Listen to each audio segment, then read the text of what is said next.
Hey, what's going on, guys? Dylan here from Goldberg Strength, back again with another weekly video. Today's topic is something I'm very excited to talk about because it's a topic that I feel like is going to help a lot of lifters, regardless of whether this is going to be your first meet or your 20th meet that you're competing in. Today, we're going to be covering meet day preparation and a meet day checklist. With this, guys, just so you all are aware, down in the link below in the video, I have attached a free meet day checklist, which will go over everything that we cover in this video. And it is a free tool to allow you to be as set up for success as possible for your competition day, to make sure the only thing you have to do when you get there is eat, lift, drink, and have a successful day. And now before we get into it, because there's a lot that I'm going to be covering with you guys, I just want to show you, we always practice what we preach over here. As you can see, this is my accomplishment wall. All of these medals and coaching passes, experiences, I've seen it all, okay? Whether, again, it's been my first meet, pro meet, national meet, regional meet, local meet, it doesn't matter what level I've been at. It doesn't matter whether I've been a spotter and loader, a coach that day, I might be handling somebody for another friend, or competing myself. I have always seen someone forget something at weigh-ins. Don't be that guy. That's the whole point of this video, guys. So without further ado, let's roll right into it. I'm very excited to share for you what I pack for myself, and not only that, what I expect my athletes to pack as well. So that way, they're set up for success, I'm set up for success, and the day can go as smooth as possible. All right, guys, so I was nice enough to get everything packed up before even starting this video, because we come prepared or we don't come at all. I'm prepared, just like I want you guys to be prepared. So I have everything that I would personally bring to a meet over here, give or take minus a couple little things. With that being said though, from the moment you walk in, right, what's the first thing that you have to do at check-ins? ID and your membership card. Some of them are nice enough to print out a membership card, but you're gonna have to show your ID to show that you're you. If I sign up as Dylan Goldberg and I come in with an ID that says I'm James Cole, that's not gonna fly, you know what I mean? Membership card, depending on your federation, you can either print it out or access via email. Some of them may even have a database such as PLU, which is my membership choice of preference. It's a great federation, and I love the deadlift bar, so you guys know what's up. So after you do your little check-in, right, we're gonna go straight to gear check, weigh-ins, all that good stuff.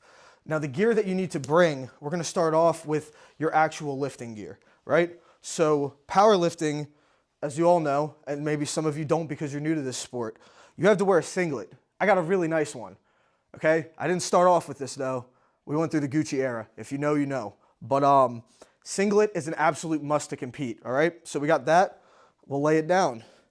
What's next? You need a competition shirt.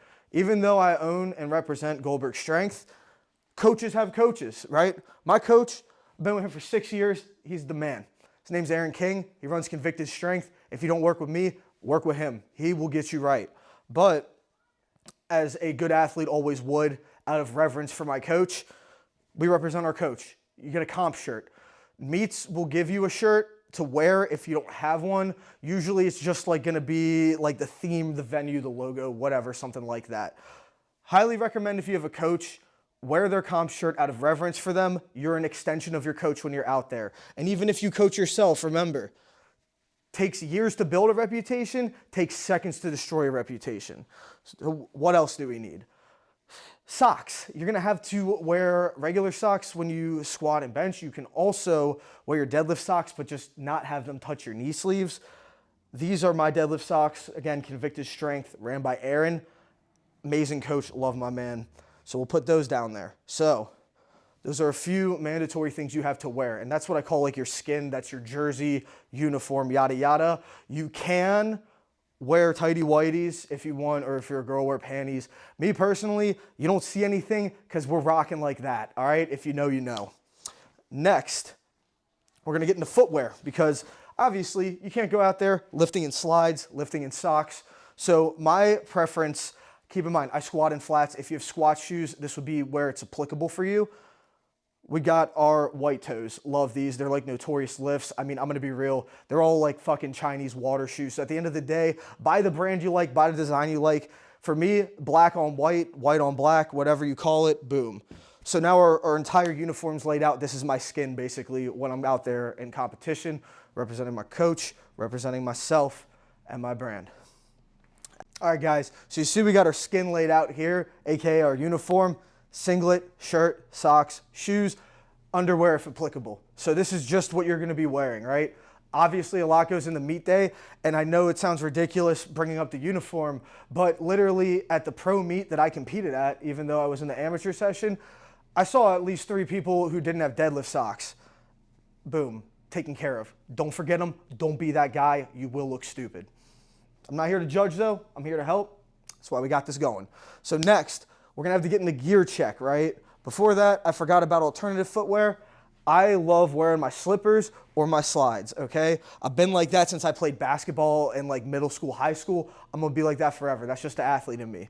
But now we got gear check, right? So depending on what division you're in, this is where things can get tricky. Me personally, I'm a raw lifter. We're gonna go over what we need to do for raw lifting because again, that's the most popular sign up by far. I will go over other information though if it's applicable to you once we get through this. So without further ado, I would say 99% of lifters, because again, I have seen a couple people go beltless at a meet, but they have a lifting belt, right? As you can see here, I'm not one of those SBD cucks. I don't care about spending $300 for some fucking brand. I've had 2 belts my entire powerlifting career. Rogue belts, I swear by them. They have lasted me literally 2 belts. The only reason that the first belt, I still don't have it, I outgrew it. I got too big. I started lifting when I was like 180 pounds. I'm 240 now. If I still fit that belt, man, I would probably look like Lex Little or something, but I don't. I'm me. Anyways, as you can see, put some custom stickers on it. Feel free to do that if you like, but we need our belt for bracing. Again, if you're crazy and you want to compete beltless because you're just built like that, not going to judge, by all means go for it. We got our belt. So next up, we got knee sleeves, right? And this is where things might differentiate. For a lot of lifters, what you'll see is some people will do like classic raw, right? What is classic raw? It's wraps. So instead of using knee sleeves, you would use knee wraps.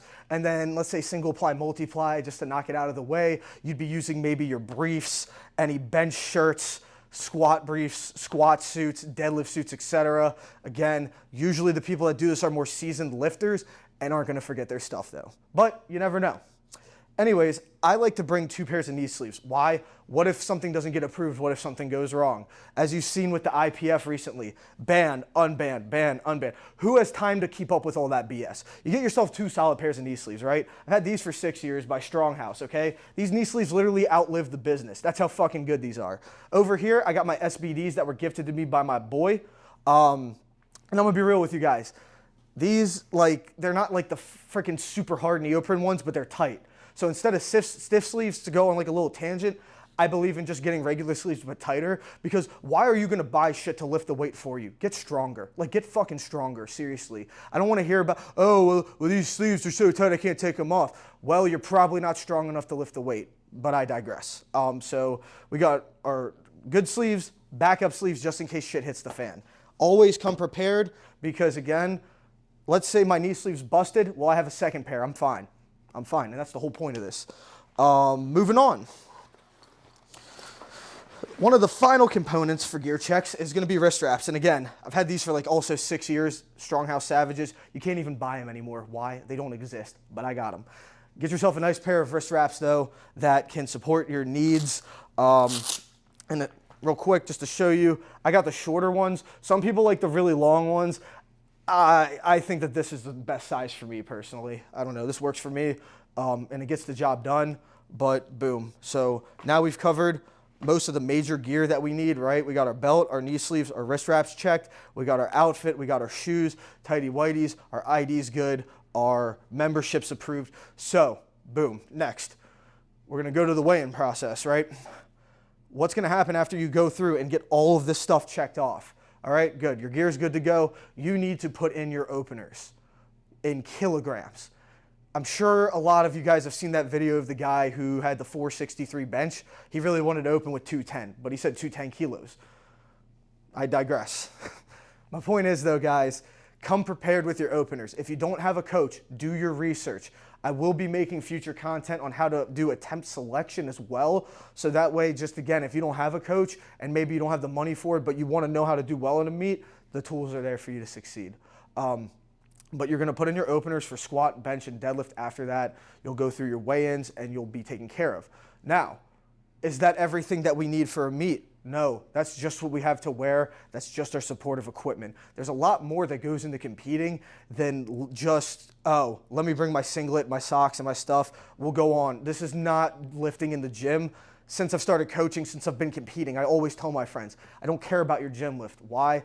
The competition's a different beast, and this next portion of the video is going to explain why. All right, guys, so all the gear is good to go. I got my fit set. Competition outfit's good to go. My gear is approved. My openers are in. We're ready to go. I checked the lifting cast. Everything's set up. Now, what do we need to bring to the meet, though? Because, again, it's not like you're showing up to a normal SBD day where you can just eat your little breakfast or your pre-worky meal, go in, train, leave, and do it at your own pace. At the meet, you're at the pace of the meet. You're at the mercy of the meet, which means I've been at meets literally where I will come in at 8 a.m. for weigh-ins. Start lifting. Lifting starts at 9. I'm done by 12 or 1. There's literally been meets, though, where I go in when it's like sunrise, like it's light out, and I leave when it's dark. And if you think I'm kidding, the Walcott Wreckers meet I did, it was like 12 hours total between the AM and the pro session. And again, it just happens depending on the meet, depending on the flow, depending on the staff. There's a lot. But my point is, you can't just expect to go in and think it's going to go one way. You need to be prepared for a long, mentally challenging day full of toughness and grit. Because think about it. If I was there for 12 hours and I'm really only lifting for 9 minutes on the platform plus warm-up time, that's maybe an hour total between mobility, warm-up, platform, just cycled off in rounds. Through that, you're going to have your waves of adrenaline. You know, you're going to need your meals, all of that. So again, when I say competing is a different beast, I am sincerely meaning that. I've done 11 of these, okay? One thing that has helped me to succeed in these meets is not the equipment I use, it's not the singlet I wear, it's not the drip, it's none of that. What it really is coming in with a solid plan. So one, if you don't have a coach, you need an attempt selection plan and a warm-up plan. You need to know what you're doing when you get in there. You need to know how to time it. You need to follow the flow of the meet. And again, this is why I recommend having a coach. Why, as a lifter, should you be stressing out about all that bullshit? Click that link below, sign up for some coaching, get yourself some real help. Now, one thing that's crucial, I just got a big bottle of water. I usually do a jug, though. This is a 1/4 gallon. I usually bring 2 to 4 gallons of water. Keep in mind, though, I'm a 240-pound man. Not everybody needs that much water. One thing you guys are going to need, though, is a liquid IV, tri-oral packet, or Pedialyte. Some type of electrolytes, potassium, magnesium, and sodium. That way, you can avoid the cramps, keep yourself pumped and full of salt, water, hydrated, good to go. Why? Because you're going to be pushing your limits, and you're going to deplete and then have to fill back up. So outside of that, right, let's say you got your hydration on point. Beautiful. We'll put this water down. Over here, right, I got my gym bag full of my important stuff. I always bring a goodie bag. Shout out to Walcott Wreckers for giving me this badass bag too. That was an amazing meet. And again, just because it's a long meet doesn't mean it's a bad meet. That was the best meet I've ever done.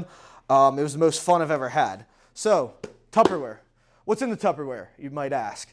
Either it's going to be beef and rice or chicken and rice. Highly recommend you do a very, very light and simple meal where you do a 2-to-1 ratio serving size for protein to carbs. What does that mean? For every 3 to 4 ounces of beef or chicken I might have in this bowl, I'm going to have 2 cups of rice instead of 1. Why? Because yes, you need protein, but the priority is going to be carbs, keeping your glycogen full, keeping those carb storages full, because you're going to, again, it's a constant battle between deplete, refill, deplete, refill.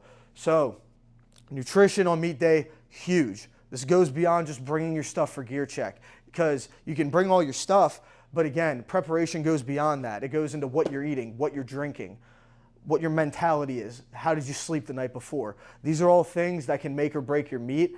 And if you spent 3, 4, 5 months of your life training for something, I don't know about you, it would break my fucking heart to fuck up because of that. And I actually had that happen at my last meet too. So you're gonna have your meal prep. I recommend 1 to 2 meals. You don't need a ton. You don't even need to finish all that. You eat some after squat, you eat some after bench, you eat lighter after bench so you're not bloated going into deadlift though. Outside of your meal, Supplementation. So here I just grabbed my creatine because I don't do pre-workout. I prefer energy drinks, but this would be like your pre-workout basically. Your creatine, because honestly, I like to use my creatine before I train. Any other supplements, maybe your multivitamins, any supplement stacks that you use that are beneficial for your training, as long as they are coach and doctor approved, bring that shit, use it, because at the end of the day, you want to do anything you can to boost your performance. A great supplement actually to add even into this, dextrose. Why? Again, it's about keeping your glycogen full on meet day. So supplementation's covered, meals are covered. What about snacks? So me personally, right, if you're looking to go a little healthier, you want to stick with stuff like honey. I literally drink honey at meets, and for example, fruit like bananas, something that's not going to be too starchy, easy to digest. Oranges are also great. I love those as well. But you're going to want to do easy digestible carbs, right? What else falls into this category? Well, I'm not keeping them in my house because I'm not competing. I would be a fat ass if I did this. Skittles. Skittles is like the only candy I'll personally eat, but Skittles 100%. Anything like some of my boys love, like, Nerd Gummy Clusters, Sour Patch Kids, all that junk, it's actually useful for you right in between the attempts. Another top tier one, in my opinion, the grape Uncrustables. Strawberries, trash. Grape is the way to go, but definitely the Uncrustables, anything like that, even donuts. Some of my best meats I've eaten like that, and it's unbelievable. But again, you're pushing the carbs, you're pushing the sugar, but you're timing it, and you're coming prepared by having all of this. Now, what's the final thing, in my opinion, that you absolutely need outside of your support system, your coach, and all of that out of this goodie bag? Well, I got a little Theragun here, and this is just one of many little goodies and tools that you can bring, such as like a foam roller, bands, PVC pipes, but you need recovery, warm-up, and mobility tools as well. So this way you have everything set up. We're going to do a little review at the end, but like something as simple as a massage gun to break up fascia before you're squatting in your quads. Think about that. It'll promote fresh blood flow, get you moving, and the little mobility and recovery tools, it might not seem like a big deal, but again, if you look at everything that I've provided you guys with, it's the little things that count that can make or break your experience, because I'm telling you right now, I've done meets without a coach, I've done meets with a coach, I've done meets prepared, I've done meets unprepared. The best way to do it is to come prepared, because even if it's a bad day, it will still end good. And I promise you that, because you'll be prepared. The person who comes in beat up but prepared will have a much better day than the person who comes in fresh and unprepared. Why? Because you have a plan, and an idiot with a plan is always way better off than a genius without one, because then you're just aimlessly drifting and wondering. Alrighty guys, so I know we went over a ton of information. I just wanted to give you a little conclusion to wrap this up though. That way, if there's any questions, comments, or concerns, hopefully I can address them here. But as always, my comment section's open. My DMs are open too on Instagram as well. But we've gone over gear. We've gone over your ID and your preparation. We've gone over having your coach and your game plan for meet day. We've gone over meet day nutrition and recovery tools. The only thing that we didn't talk about is sleep the night before. You still sleep your 6 to 8 hours. Honestly, it should be more like 7 to 9 though, because let's be real, 7 to 9 is ideal for an athlete. And if you're gonna do this sport, regardless of whether it's your first meet at a local level or your 20th one and you're getting ready to try to win like $10,000 at some pro meet, it doesn't matter. You need to come prepared, and you need to have reverence for this, because what you put in is what you get out. If you put in preparation, you put in work, you will reap what you sow, and you will reap bountifully. Again, you got your gear all checked off. You got your nutrition checked off. Your recovery checked off. Your game plan discussed. These tools will set you up for success if you listen and implement them. Listening without implement is like faith without works. And what does that equal? Death. With that being said, guys, I hope that these tools help you. If you want your own personalized copy of the meet day checklist, you can fill out the little Google form below, and I will send you a copy personally. That way, whether it's your first meet or your 20th meet, you're not only set up for success, but you have a literal checklist with you on hand to make sure that you are prepared. Thank you guys all for watching. If you watched to the end of this, I hope this information helps everybody that's been able to review this and that it's impacted you in some type of positive way. As always, like, comment, and share, and be sure to follow my social medias outside of this as well, which I will attach below. Thank you guys again. God bless you all, and until next week, my friends.